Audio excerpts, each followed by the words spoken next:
sharing tentang grow in faith. Nah, yuk kita lihat ke layar, izin share screen. Oke, in faith, semoga udah kelihatan semua layarnya. Nah, teman-teman, ini satu rangkaian seri dari yang kemarin ya, grow in dalam 1 bulan ini.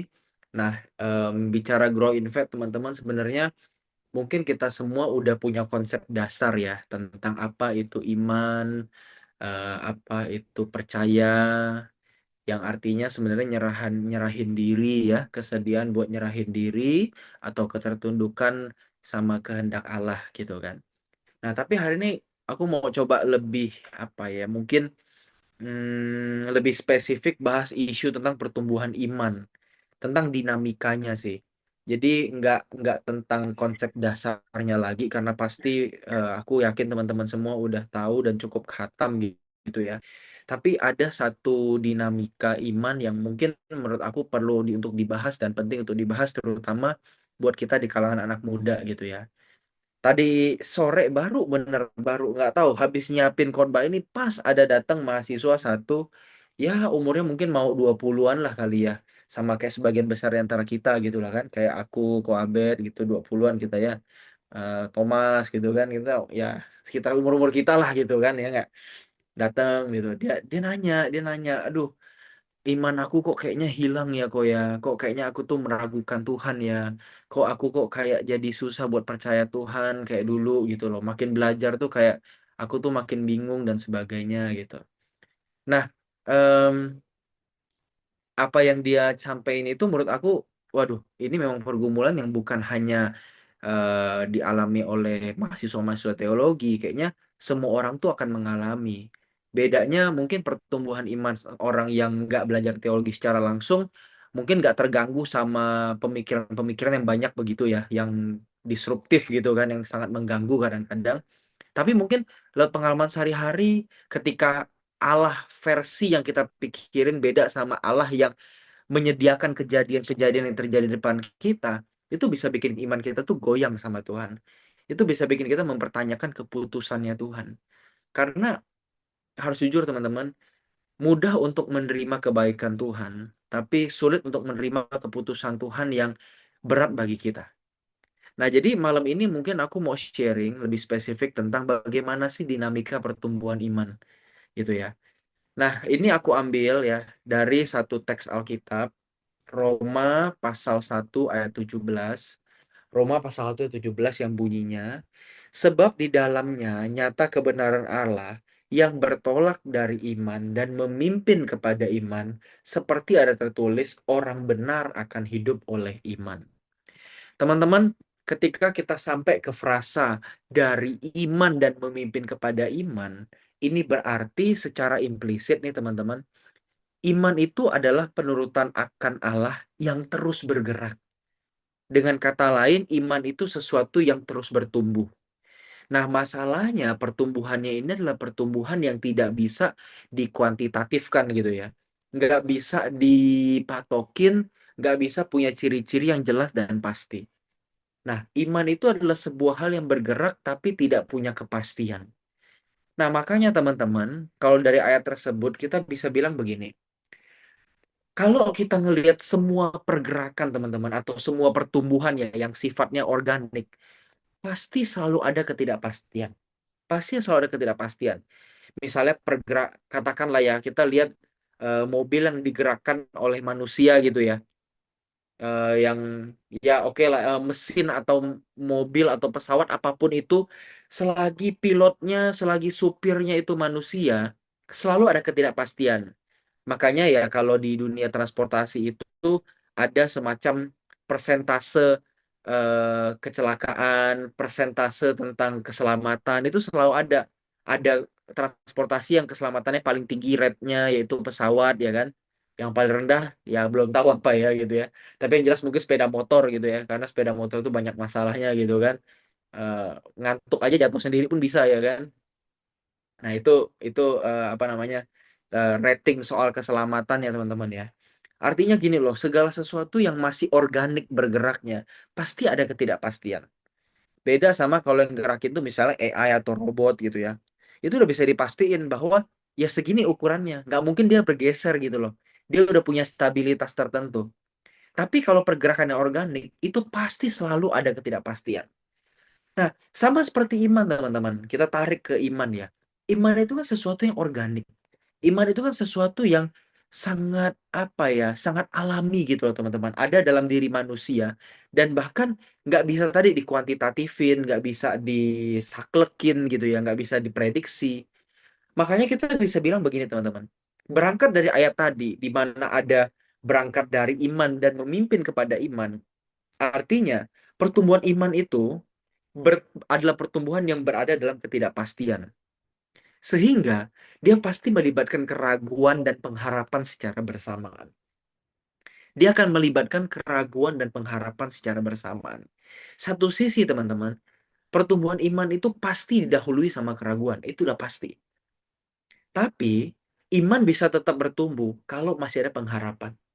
Masih ada semacam keyakinan bahwa nanti endingnya pasti ada yang lebih baik. Nanti pasti ada ending yang lebih oke. Itu yang bikin kita nanti bisa terus berjalan dalam iman itu. Meskipun di dalamnya ada keraguan dan keraguan itu nggak hilang. Nah, makanya kalau kita mau bilang soal apa sih ketidakpastian yang muncul dalam iman, apa aja sih kira-kira? Ketidakpastian iman tuh kompleks banget, teman-teman. Kompleks banget.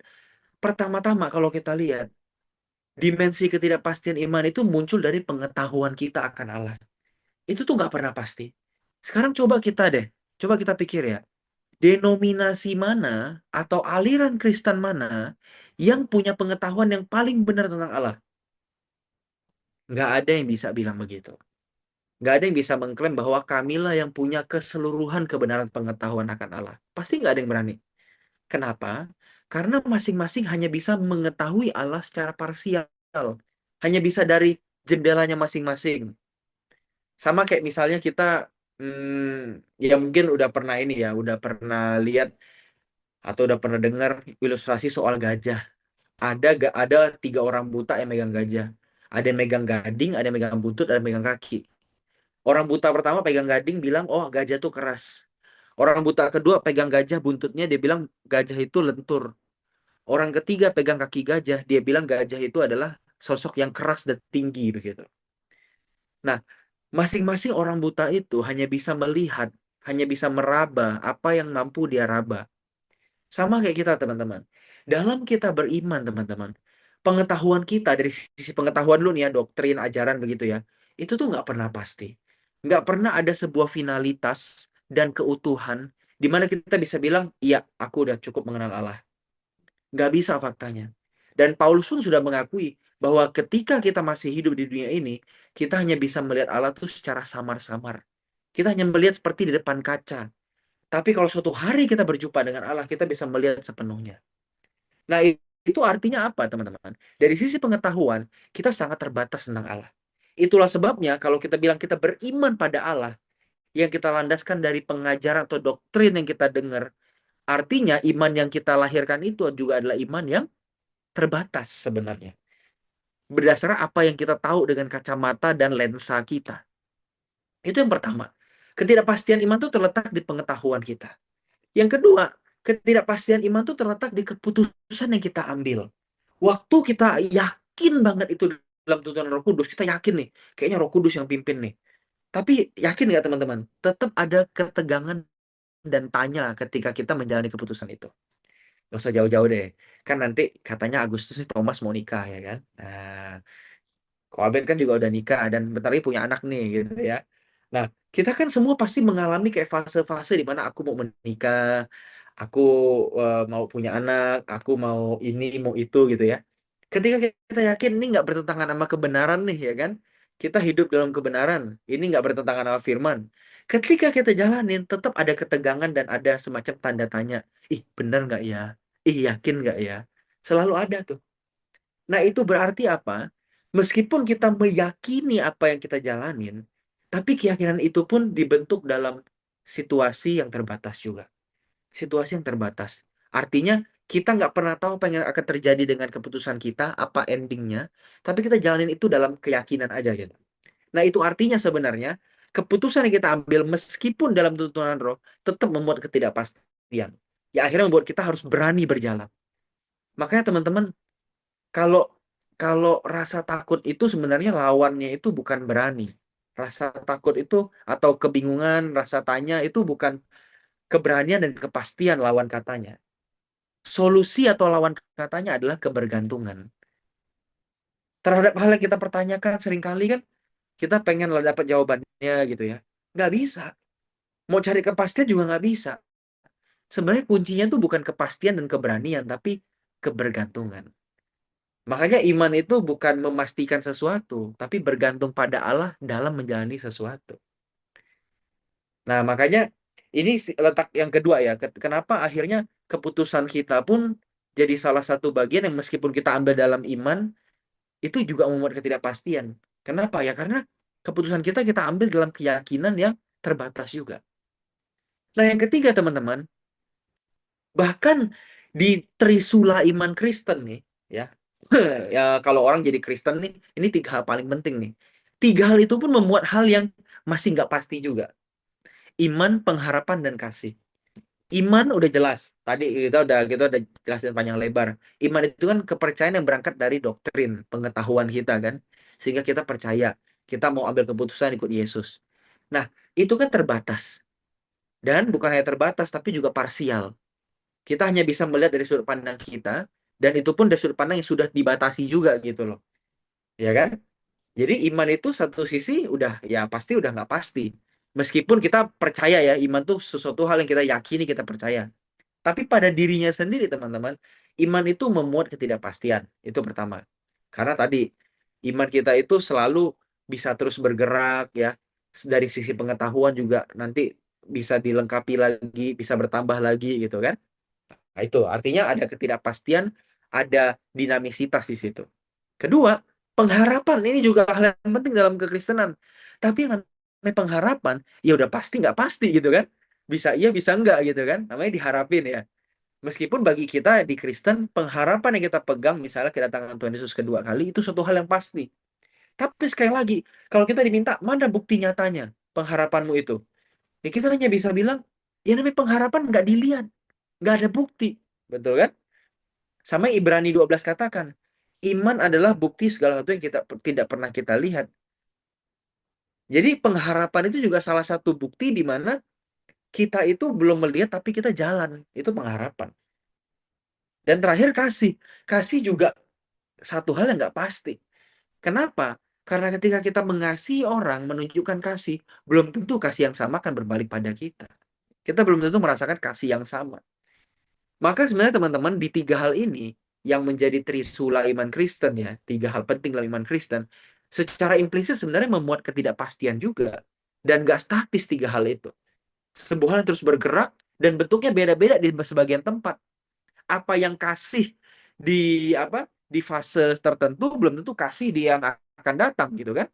Misalnya contoh ketika anak berusia 5 tahun orang tua suapin makan itu kasih. Tapi kalau udah umur 45 tahun orang tua masih kasih makan itu bukan kasih. Itu namanya sakit itu ya. Itu anaknya sakit pasti itu. Nah, jadi eh, ketiga hal ini terus berkembang. Nah, ini sebuah hal yang bikin kita juga nggak pasti dalam pertumbuhan iman. Nah, tapi teman-teman, dalam ketidakpastian iman kita ada pengharapan. Nah, inilah yang numbuhin iman. Jadi ini kata kuncinya nih teman-teman. Bagaimana iman itu bertumbuh? Iman itu bertumbuh dalam pengharapan. Artinya apa? Memang nggak pasti. Memang nggak ada satu jaminan yang kokoh. Tapi aku yakin kalau aku jalani ini, aku hidupi ini, akan ada buah yang manis dari apa yang aku jalanin. Nah, makanya teman-teman, pertumbuhan iman itu fasenya itu ada tiga dan ini selalu berputar nih, muter-muter dan kadang-kadang nggak muternya itu satu arah bisa bolak-balik. Nah, orientasi itu bicara soal kita punya pemikiran dasar tentang Tuhan nih. Contoh misalnya, oh Tuhan tuh Tuhan yang baik gitu ya. Ini ambil case contoh Tuhan yang baik. Itu orientasi iman. Nah, waktu kita ngalamin misalkan peristiwa yang bikin kita malang, bikin kita akhirnya jatuh sakit, bikin kita terpuruk. Di situ ada disorientasi iman loh teman-teman. Dan ini kita temukan dalam kisah Ayub. Ayub itu waktu sebelum dia mengalami kemalangan, wah orientasi imannya kuat banget. Dia saleh banget.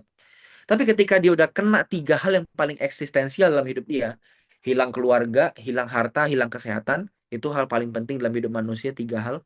Harta, keluarga bicara soal relasi sosial, harta itu bicara soal kelas sosial, ya kan? Dan kesehatan itu bicara soal eksistensi pribadi gitu ya. Hal yang paling mendasar di hidup, basic needs gitulah ya. Nah, ketika tiga hal itu hilang, wah Ayub disorientasi teman-teman. Makanya dia marah kan di sepanjang pasal kedua sampai ke pasal berapa puluh itu, dia meragukan Tuhan sama teman-temannya. Dia cukup bingung sama kok Tuhan begini ya. Nah, ketika kita ngalamin kemalangan, ngalamin masalah, kita pasti kan juga nanya, kok Tuhan gini ya? Kok Tuhan gitu ya? Iya kan? Kita ngalamin kayak, ah bener gak sih aku pelayanan kayak gini? Aku udah selama ini jaga hidup yang bener, pelayanan, ngelakuin yang bener. Tapi kok begini hasilnya? Itu tahap disorientasi. Ketika seseorang punya iman, tapi iman itu mulai bergerak pada mau bergerak pada satu bentuk yang lain. Dan dalam perubahan bentuk itu, persis seperti anak tumbuh gigi. Persis seperti anak tumbuh gigi. Nggak enak, sakit, dan cenderung melukai. Kayak gusi itu kebuka gitu buat gigi keluar. Wah itu sakit. Tapi ketika seseorang mulai bisa memaknai apa yang terjadi pada dia, disitulah terjadi reorientasi. Seperti Ayub, teman-teman, kalau kita ingat cerita Ayub, waktu Ayub udah ngerti kenapa Tuhan ngelakuin itu, dia bilang ke Tuhan, seandainya aku diuji, aku jadi bisa muncul seperti emas. Sekarang aku ngerti kenapa Tuhan lakuin itu semua. Dia punya gambaran yang baru. Sebelumnya dia punya gambaran gini, oh orang yang diberkati sama dengan orang yang dikenan Tuhan. Orang yang nggak dikenan Tuhan pasti dikutuk. Itu pemahaman lama dia, itu orientasi lama dia. Ketika mengalami disorientasi dan reorientasi, dia mulai bilang begini, seandainya aku pun nggak diberkati Tuhan, dia pun mungkin tetap berkenan pada aku, karena dia mau memunculkan aku seperti emas. Jadi bahkan pencobaan dan terlihat hukuman begitu, begitu ya pencobaan, itu pun sebuah berkat bagi bagi seseorang, bagi Ayub. Jadi Ayub udah punya cara mandang yang beda. Perkenanan Tuhan nggak sama dengan berkat. Perkenanan Tuhan mungkin bisa ujian. Dan ujian itu menimbulkan kedewasaan. Disitulah ada reorientasi. Arah yang baru cara berimannya. Nah, dan ini membangun orientasi baru. Tapi jangan tenang dulu teman-teman. Jangan merasa tenang dulu. Bahwa orientasi ini pun nanti bisa lagi disorientasi. Karena gambaran itu belum utuh. Dan Tuhan masih mau menggodok pandangan kita tentang dia. Menggodok iman kita tentang dia. Nah, jadi inilah sebuah apa ya perjalanan yang nggak akan habis-habis, siklus yang nggak habis-habis. Orientasi iman berlanjut dengan disorientasi dan lanjut lagi reorientasi, melahirkan sebuah orientasi baru dan itu terus berputar. Bahkan mungkin kadang-kadang ketika disorientasi terus reorientasi, terus orang bisa disorientasi lagi, bisa bolak-balik di situ aja, nggak punya orientasi iman baru. Bisa nggak terjadi itu? Sangat bisa. Nggak, dan masalahnya teman-teman tidak ada satupun algoritma yang bisa memastikan bagaimana progres pertumbuhan iman kita. Makanya kalau kita bilang iman kita berprogres, itu progres yang sangat ketat dan kompleks. Jadi sangat ketat artinya itu benar-benar dikit-dikit gitu. Dan kompleks itu artinya apa? Dikit itu belum tentu, dikitnya tuh ya satu titik, ya udah jalan satu titik doang. Untuk capai satu titik itu banyak unsur yang mesti dikerjain supaya jalan satu titik. Wah, makanya berat banget itu. Jadi pertumbuhan iman yang dewasa itu butuh waktu yang panjang. Gak heran kalau Tuhan kasih kita waktu itu panjang. Dan ketika kita salah, makanya hati Tuhan tuh besar banget sama kita. Waktu kita nggak sabar, ngomong sembarangan, ambil keputusan prematur gitu ya. Berkali-kali jatuh mulu. Jatuh mulu. Kok Tuhan masih ampuni ya? Karena Tuhan tahu perjalanan iman itu ketat dan kompleks. Ketat tuh artinya mungkin cuma satu titik majunya. Nggak bisa satu garis, bahkan cuma satu titik. Tapi untuk maju satu titik itu, perlu semacam berapa piksel gitu loh untuk ngerjain satu titik itu. Kompleks banget gitu. Itu pertumbuhan iman kita. Pertumbuhan iman organik pasti selalu memuat ini. Ketidakpastian dan juga unsur apa namanya, perubahan yang sangat tidak tertebak. Makanya teman-teman, iman yang bertumbuh itu adalah seperti iman Nuh yang mengerjakan sesuatu dalam ketidakpastian sambil berharap ada yang percaya kepadanya. Lihat, ada ketidakpastian loh dalam perjalanan iman Nuh. Bukan cuma kepastiannya doang bahwa dia dikasih tahu oleh Allah. Selama ini kan kita kalau pahami Nuh kan, oh nanti Allah ngomong ke Nuh, ya wajarlah dia ngelakuin itu. Tapi di sisi lain iman Nuh itu iman yang mengerjakan sesuatu dalam ketidakpastian sambil ngarep ada yang percaya. Selanjutnya iman yang bertumbuh itu seperti apa lagi? Contohnya di iman Abraham yang nggak tahu pasti apa yang terjadi pada Ishak. Wah, Abraham pasti apa, ketar-ketir juga itu perasaannya tuh, dak dikduk juga jantungnya. Nggak tahu pasti. Iman tuh nggak pasti. Dan ketika Abraham melangkah naik ke atas Gunung Karmel itu, wah itu pasti itu. Gunung Moria itu dia pasti kayak berpikir, wah ini apa yang terjadi nih? Gimana nih anak gua nih? Wah ini pasti ada pikiran yang seperti itu. Jadi imannya nggak mungkin ekspres, oh Tuhan akan menggantikan. Waduh, dia pasti juga ketar-ketir. Sama kayak iman Daud yang ketar-ketir di ujung tombak Saul. Memang dia percaya sama Allah, tapi jangan lupa, dia juga ketakutan di dalam kitab Mazmur. Dia meminta pada Tuhan supaya bisa lihat matahari kembali, supaya masih bisa melihat hari esok, diluputkan dari dunia orang mati. Artinya punya kegentaran juga iman itu. Dan pertumbuhannya itu nggak statis kayak dari yang nggak beriman jadi beriman begitu. Dia ketar-ketir di ujung tombak Saul sambil menaruh harapan. Lihat, ada kekhawatiran, ada ketidakpastian, tapi ada juga pengharapan. Kemudian iman Rahab yang meresikukan diri dipandang pengkhianat oleh orang sebangsanya dalam pengharapan untuk selamat. Ada resiko dalam beriman. Tapi dalam resiko itu pun ada pengharapan. Ada ujung yang bisa diharapkan. Iman Esther yang menghadap raja dalam ketidakpastian bahwa raja akan menerimanya. Esther yakin bahwa Tuhan beserta dia. Tapi dia harus ngadepin raja yang kalau dia nggak angkat tongkatnya, Esther mati tuh dipenggal di situ. Karena sembarangan ngadep raja. Itu Esther. Dan terakhir iman Paulus yang dalam kelemahannya dia yakin Allah sempurna bekerja. Jadi agak palsu kalau iman tuh digambarin jadi kuat, orang itu jadi kuat, jadi bisa mengharapkan segala sesuatu, mampu melewati semuanya, seakan-akan kayak manusia tanpa masalah gitu. Orang beriman juga orang yang punya kelemahan dan merasa lemah. Paulus sampai ngomong kok, Tuhan tolong luputkan aku dari apa, duri dalam daging ini. Artinya apa? Dia meratap sama kelemahannya. Tapi dalam ratapannya itu, Tuhan yakinin dia, justru dalam kelemahanmu lah kekuatanku sempurna bekerja, kuasaku sempurna bekerja. Artinya apa? Orang yang beriman boleh merasa lemah. Dan ketika kita sampaikan kelemahan itu di hadapan Tuhan, disitulah progres kita berjalan. Di mana ada pengakuan akan kelemahan, di situ baru bisa ada kebergantungan. Kalau orang merasa dia kuat, gak ada bergantung-bergantung sama Tuhan. Dan akhirnya jatuh ke sombong rohani. Nah, makanya gimana caranya kita bertumbuh dalam iman? Bagaimana dalam dinamikanya kita bisa selamat, kita bisa maju terus, berprogres terus. Pertama, jangan tolak perasaan ragu. Beranilah meragu dalam harap. Waktu kita mulai ragu gitu ya, aduh Tuhan kok begini ya? Atau misalnya dalam hal doktrin ya, aduh Tuhan yang mana yang benar ya? Nggak apa-apa, ragu aja. Bertanya aja, cari jawabannya. Tapi jangan lupa, dalam keraguan itu sisipkan harapan. Bahwa aku yakin, keraguan ini bukan keraguan yang akan berakhir tanpa jawaban. Tuhan pasti akan kasih titik terang. Tuhan akan pasti kasih jawaban. Pasti. Disitulah kuatnya iman, teman-teman.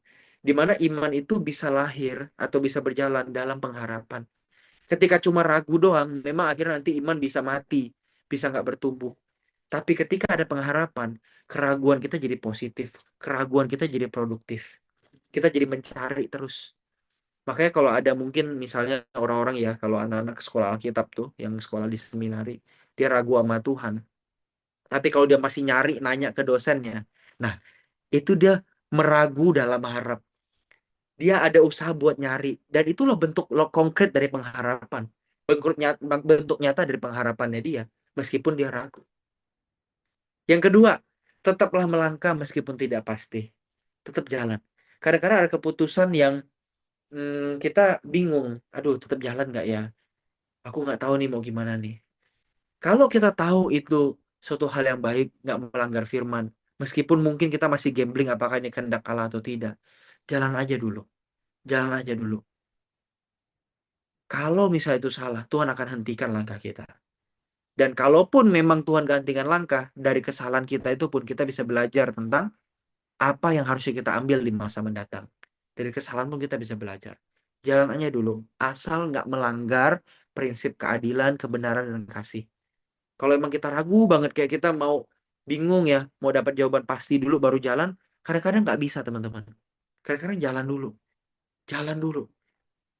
Tapi tetap buka diri bahwa mungkin Tuhan bisa hentikan di tengah jalan, atau di tengah jalan kita harus evaluasi karena itu pilihan yang salah, dan kita mesti step back atau melangkah mundur. Tetap buka kemungkinan buat itu, jangan keras kepala juga. Yang ketiga, pertumbuhan dalam iman itu mesti ada keterhubungan dengan Allah dan sesama. Jelas keterhubungan dengan Allah itu adalah relasi kita sama Allah. Tapi jangan lupa, bertumbuh dalam iman itu juga bertumbuh dalam komunitas, dalam sesama, dalam orang lain. Kalau kita nggak punya orang lain yang menajamkan kita, ngasih nasihat kita, ngasih kritik ke kita, nggak akan pernah kita bisa bertumbuh dalam iman. Pertumbuhan dalam iman memerlukan orang lain, pasti. Makanya, makin banyak kita dikritik, makin banyak dikasih tahu, makin kita dikasih sebenarnya. Kok gimana tapi kalau kritiknya dia nanti berangkat dari hati yang jahat mau jatuhin kita?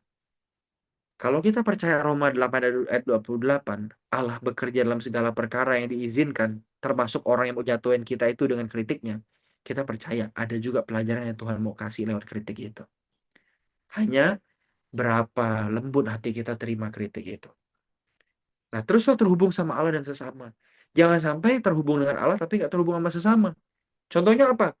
Kita merasa kita punya doktrin yang benar, tapi akhirnya kita buang sesama kita benci sesama kita yang beda doktrin, yang beda denominasi gereja, bahkan beda agama.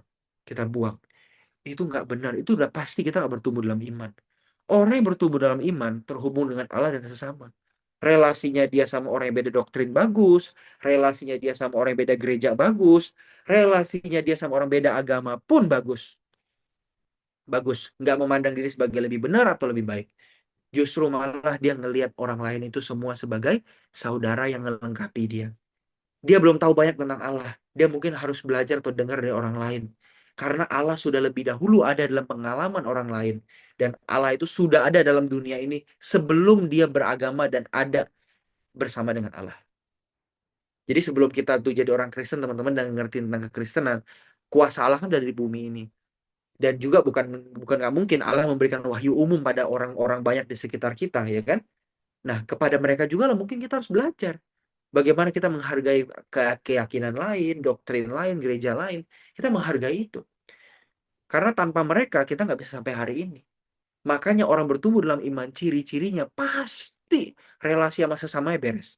Mau dia beda, mau dia sama, pasti beres. Paling nggak dia berusaha jadi orang yang beres. Meskipun mungkin pasti ada orang nggak suka sama dia, pasti ada. Tapi paling nggak dia nggak mau cari masalah, dia mau hidup dalam damai, dia mau berusaha nyelesain masalah yang ada. Itu orang bertumbuh dalam iman. Dan yang terakhir, orang bertumbuh dalam iman adalah orang yang selalu memandang segalanya dengan benar. Berusaha melihat sesuatu sebagai berkat, bukan bencana.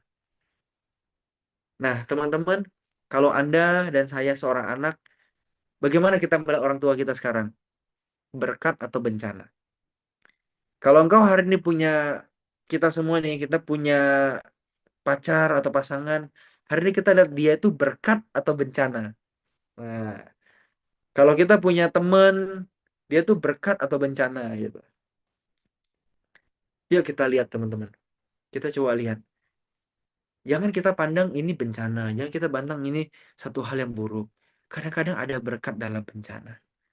Ya, meskipun memang segala sesuatu kadang-kadang, apalagi yang nggak enak itu, bikin kita jadi males gitu ya. Tapi coba cari berkat. Coba cari berkat di tengah-tengah masalah itu. Dan disitulah kita akan bisa bertumbuh dalam iman. Dan di situ iman kita makin kuat, makin dewasa. Tuhan pasti tolong kita. Amin. Thank you teman-teman. Selamat bertumbuh dalam iman.